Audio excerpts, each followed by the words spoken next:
Break के बाद आपका स्वागत है हमारे हाईटेक स्टूडियो में। आप देख रहे हैं खास पेशकश।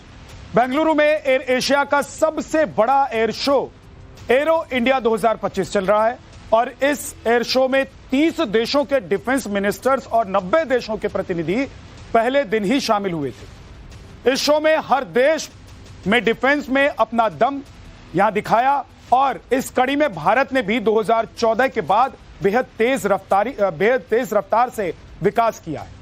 14 फरवरी तक चलने वाले इस एरो शो का मकसद न सिर्फ दुनिया के बाजार को मेक इन इंडिया की ओर आकर्षित करना बल्कि डिफेंस के सेक्टर में दुनिया को टक्कर देना भी है।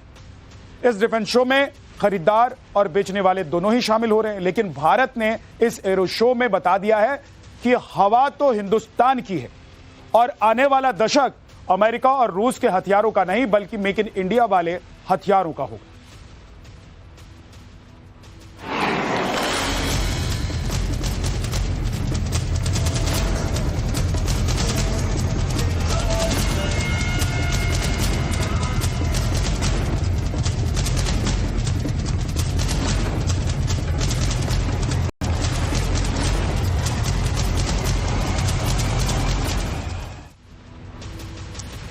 बेंगलुरु के येलाहंका एयरफोर्स स्टेशन पर चल रहा एरो इंडिया शो 14 फरवरी तक चलेगा और इस एरो शो में दुनिया भर के सभी ताकतवर देश अपने सबसे शानदार फाइटर्स प्लेन और दूसरे डिफेंस सिस्टम लेकर आए हुए हैं।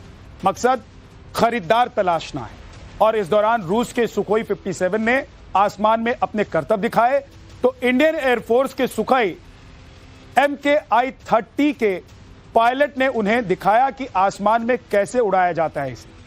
आसमान में हवाई करतब ऐसे दिखाई दिए कि लोगों ने दांतों तले उंगलियां दबा ली। इसके बाद भारत में बने एडवांस लाइट हेलीकॉप्टर की बारी भी थी, जिसने आसमान में ऐसी कलाबाजी दिखाई कि हर कोई देखता रह गया। एडवांस लाइट हेलीकॉप्टर को हिंदुस्तान एरोनॉटिक्स लिमिटेड ने बनाया है, जो सेना में अहम भूमिका निभा रहा है। और जब आसमान में 9 सूर्य किरण विमानों की टीम ने अपनी कलाबाजी दिखाई तो हर कोई हैरान हो गया। ये विमान करतब के समय 500 किलोमीटर की रफ्तार से उड़ान भरते हैं और आसमान में अलग अलग फॉर्मेशन भी करते हैं।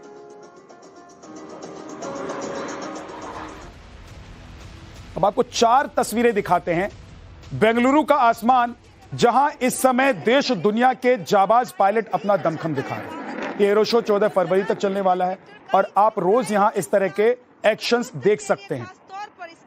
4 तस्वीरें जिसमें आप देखेंगे कि कैसे आसमान में परवाज भरते हुए, आगाज करते हुए, गगन को छूते हुए अपना करतब और फॉर्मेशन दिखाते हुए ये फाइटर जेट्स आपको नजर आएंगे। एरो शो में भारत ने पूरी तरह से स्वदेश में बनाए गए LCA Mark II को भी प्रदर्शित किया है। यह light advance fighter jet Tejas Mark I का एडवांस वर्जन है। रडार, कॉकपिट और हथियारों के मामले में एक बेहतरीन फाइटर साबित होगा। इस फाइटर्स का निर्माण अंतिम चरण में है और इसी साल इसका प्रोटोटाइप आ जाएगा और उम्मीद है कि 2028 तक ट्रायल के बाद यह एयरफोर्स में शामिल हो जाएगा।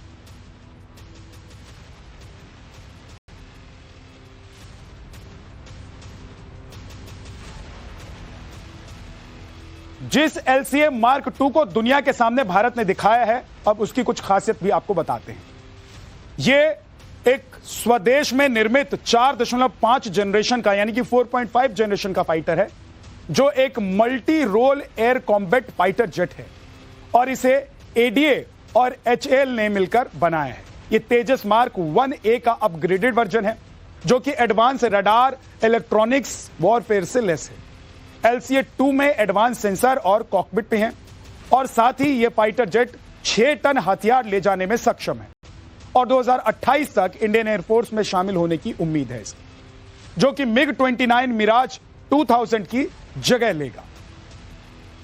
ये जो कॉकपिट आप हमारे विजुअल्स में देख रहे हैं, ये Mark II तेजस का जो कॉकपिट आपने देखा है, जो इस वक्त बेंगलुरु में उड़ान भर रहा है, ये Mark II का कॉकपिट है, जो कि उससे भी एडवांस तेजस Mark I का जो कॉकपिट है उससे कई गुना ज्यादा। और इस वक्त आप देख सकते हैं कि ये कॉकपिट के जरिए जो है हम इस वक्त उड़ान भर रहे हैं। ये सिमुलेटर के जरिए आपको हम एक्सप्लेन करने की कोशिश कर रहे हैं कि कैसे ये पूरा जब उड़ान भरता है तो किस तरह से जो है ये दिखाई देता है। और साथ ही आपको अगर हम कॉकपिट की बात करें तो अपने कैमरा पर्सन टॉमसन जेकब को कहूंगी कि पहले आपको मार्क 2 का ये एडवांस कॉकपिट दिखाए कि कैसे यहाँ पे मार्क 1 के कंपैरिजन में कई बदलाव किए गए हैं।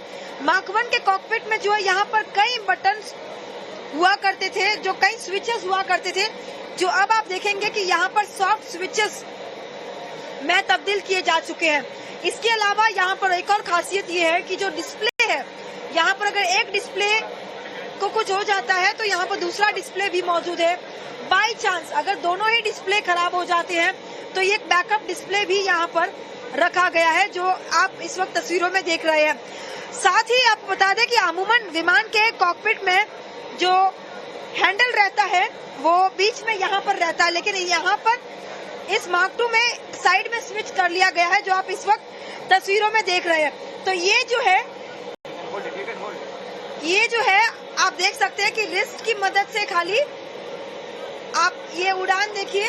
ये मैं अपने कैमरा पर्सन को कहूंगी कि आपको डिस्प्ले में दिखाए। तो ये हैंडल जो है इसको साइड में ले लिया गया है। मार्क 1 के कंपैरिजन में मार्क 2 का ये जो कॉकपिट है वो कई गुना एडवांस्ड है।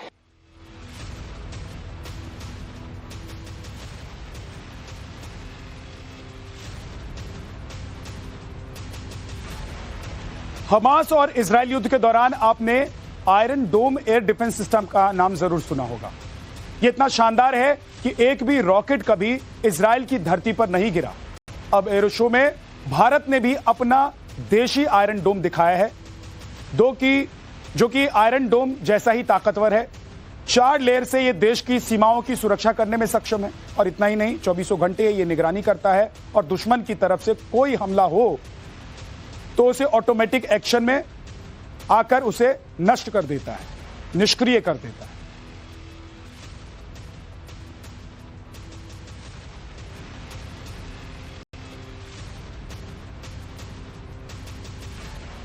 आखिर ये देसी आयरन डोम कैसे देश की रक्षा करेगा, यह भी अब आपको बताता हूं।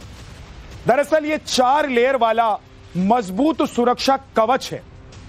पहले लेयर में 3 स्तर पर सर्विलांस होती है और फिर दुश्मन पर मिसाइल से हमला किया जाता है। इस हमले के लिए सरफेस टू एयर मिसाइल का इस्तेमाल होता है, जो कि ऑटोमेटिक फायर होती है। दूसरे लेयर में इलेक्ट्रोमैग्नेट किरण अटैक करती है और दुश्मन के इलेक्ट्रॉनिक सिस्टम पर हमला कर उसे खत्म कर देती है।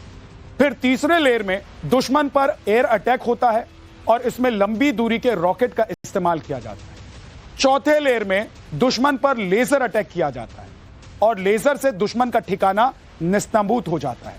चारों लेयर सिस्टम एक सिस्टम होती है जो कि एक ही जगह से कंट्रोल की जाती है। भारत का यह सुरक्षा कवच कैसे काम करता है, इस पर हमारी सहयोगी पिंकी राज पुरोहित की रिपोर्ट आपको दिखाते हैं। इजराइल के घातक आयरन डोम के बारे में तो आपने जरूर सुना होगा। एक ऐसा एयर डिफेंस सिस्टम जो कि पूरी तरह से इजराइल आर्मी के तमाम मशीनरी की रक्षा करता है, लेकिन भारत अपना खुद का स्वदेशी आयरन डोम तैयार कर रहा है। और ये तस्वीरें जो आप देख रहे हैं ये उसी हमारे देसी आयरन डोम की है कि किस तरह से भारतीय आर्टिलरी की रक्षा जो है वो DRDO द्वारा तैयार किए जा रहे हमारे इस सुरक्षा कवच, जो कि रक्षा कवच भी कह सकते हैं, ये पूरी तरह से भारत के जितने भी मोबाइल रडार्स, मोबाइल लॉन्चर्स या जिस तरह की भी मशीनरी और आर्टिलरी रहेगी उसकी किस तरह से रक्षा करेगा, ये एक नमूना यहाँ पर आप देख रहे हैं। हमारे साथ DG साहब जुड़ रहे हैं। सर, आपसे जानना चाहेंगे कितना खास, नो डाउट इजराइल का जैसे आयरन डोम है, ये हमारा देसी आयरन डोम यहाँ पर दिखाई दे रहा है। ये बहुत ही खास है हिंदुस्तान के लिए, क्योंकि हिंदुस्तानी अपनी जितनी टेक्नोलॉजी बनाए हैं सबको एकत्रित करते हुए हमने एक सुरक्षा कवच बनाया अपने देश के लिए। किसी भी कवच के लिए मल्टीपल लेयर्स होते हैं, उसमें से सबसे पहला लेयर होता है सर्वेलेंस लेयर। आप देखा होगा ऊपर से AWNC is flying, that is primary radar, that is the radar based surveillance. उसके ऊपर है सैटेलाइट्स जिसकी EW सर्वेलेंस करता है। इधर है हमारा UAV रुस्तम जो electro optics and synthetic aperture radar surveillance करता है। ये सारा सर्वेलेंस से हमें पता चलता है कि दुश्मन कितनी दूर है। नीचे रहता है हमारी रडार, लॉन्ग रेंज रडार जो बनाया हमारे डीआरडीओ ने और इंडस्ट्री ने मिलाकर। इसमें से हमें नेगोशिएट कर पाते हैं कि कितने दूर दुश्मन है, और जितनी जल्दी हमें पता चले हमारा स्ट्रेटेजी उतनी तगड़ा होगी उसको नेगोशिएट करने के लिए। सो ये रही 3 लेयर्स ऑफ सर्वेलेंस। जब सर्वेलेंस हो जाता है उसके बाद न्यूट्रलाइजेशन होती है। न्यूट्रलाइजेशन का सबसे पहला लेयर होता है मिसाइल से। इधर हमारा QRSAM quick reaction surface to air missile है जो काफी दूर तक नेगोशिएट करता है। जो कमांड आता है वो सर्वेलेंस है, वो कंट्रोल सेंटर से QRSAM तक आता है और उसके बाद मिसाइल उसी तरफ अपने आप का होमिंग कराता है। ये हो गई पहली लेयर ऑफ डिफेंस। उसके बाद दूसरी लेयर ऑफ डिफेंस होती है सॉफ्ट किल, जो गोल गोल घूम रहा है सेंटर में। ये क्या करता है, इलेक्ट्रोमैग्नेटिक रेडिएशन को उसी दिशा में छोड़ता है। किसी भी अप्रोच अटैक आइटम आ रहा है तो उसके अंदर इलेक्ट्रॉनिक्स रहता है। जब ये हाई पावर्ड माइक्रोवेव उधर जाता है तो उसका इलेक्ट्रॉनिक्स को डिफंक्ट कर देता है, वो गिर जाता है। उसको बोलते हैं सेकंड लेयर ऑफ डिफेंस। वो जब खत्म हो जाती है ये तीसरी लेयर ऑफ डिफेंस आता है। This is the A tag, जिसमें एम्यूनिशन रहती है।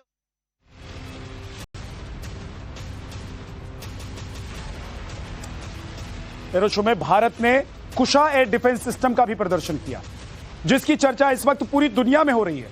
भारत इस परियोजना पर तेजी से काम कर रहा है और जल्द ही अगले कुछ सालों में इसे सुरक्षा के लिहाज से तैनात भी किया जाएगा। अगर इसकी खासियत की बात करें तो यह डीआरडीओ की एक परियोजना है। यह एयर डिफेंस सिस्टम 250 किलोमीटर तक अचूक निशाना लगा सकता है और इसकी रेंज करीब 400 किलोमीटर तक है।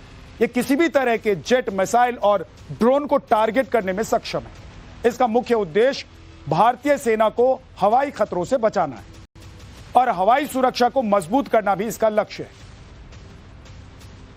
भारत के पास पहले ही अभी 5वीं पीढ़ी का फाइटर जेट नहीं है, लेकिन 5th जनरेशन का यह फाइटर अगले कुछ सालों में भारतीय एयरफोर्स का हिस्सा हो सकता है, क्योंकि 5th जनरेशन का काम हो रहा है, चल रहा है।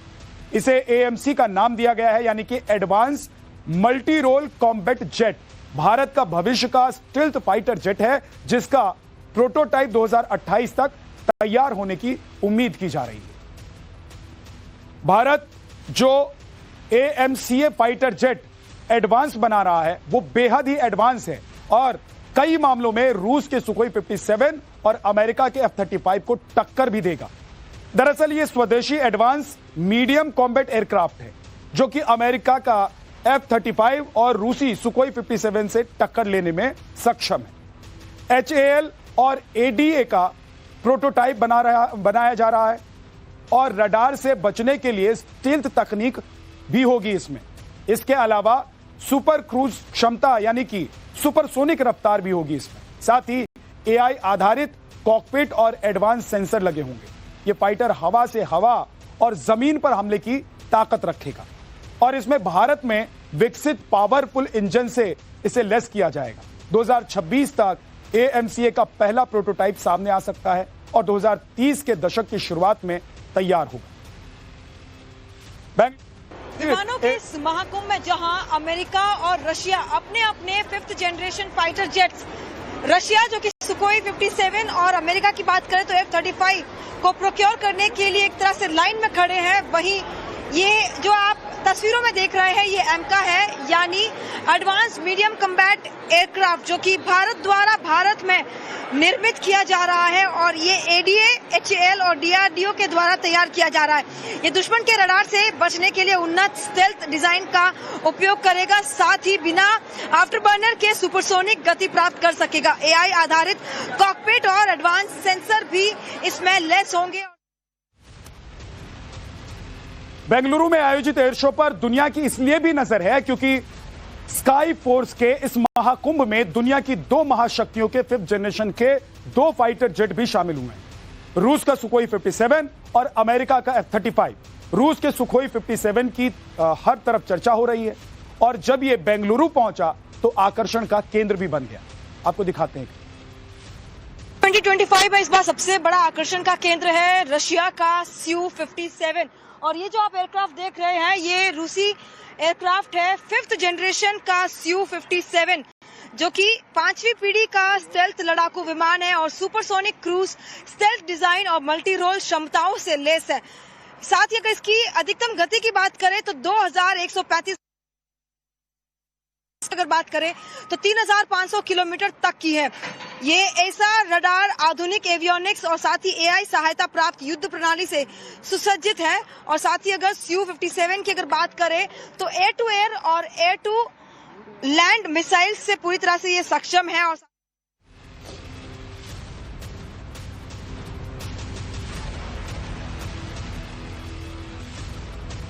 अमेरिकी एयरफोर्स के बॉम्बर ने बेंगलुरु के आसमान में उड़ान भरी। लगातार तीसरी बार यूएस का B-1B एरो इंडिया में शामिल हुआ है। एरो इंडिया में शामिल होने अमेरिका का यह बॉम्बर ग्वार के एंडरसन एयरफोर्स बेस आया, जो कि इसकी टेम्पररी ड्यूटी लोकेशन है।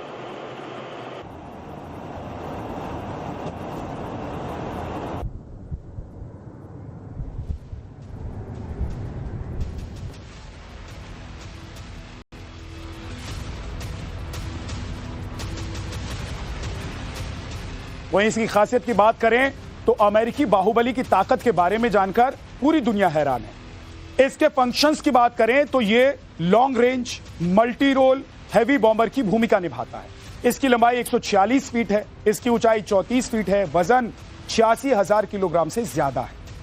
इसकी फ्यूल क्षमता 1,20,326 किलोग्राम। वहीं स्पीड की बात करें तो करीब 900 मील प्रति घंटा है इसकी स्पीड। इसकी पेलोड की क्षमता 34,000 किलोग्राम।